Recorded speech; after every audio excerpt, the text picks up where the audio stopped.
ওমা হ্যাঁ, কি করছো গো? এটা কি? আলু দিয়া কাটাপোনা মাছ দিয়ে ঝোল। পেঁপে আলুতে কাটা পোনা মাছ দিয়ে ঝোল ভেজে ভেজে রেখেছো? হ্যাঁ তাহলে ঝোলে যাবে। হ্যাঁ, ভাত হয়ে গেছে? ভাত হয়ে যেমন তো পেঁপের সাথে দিয়েছো? হ্যাঁ পেঁপের সাথে দিয়েছো? হ্যাঁ দিয়েছি। বাহ, ভালো হয়েছে। তো বন্ধুরা আছে পেঁপে সিদ্ধ আর পেঁপে দিয়ে আলু দিয়ে কাটা পোনা মাছের ঝোল জমে যাবে।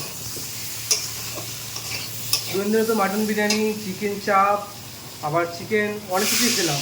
তো আজকে খাবো এই পাতলা করে তোমার পেঁপে দিয়ে। ডাল আছে। ডালও আছে?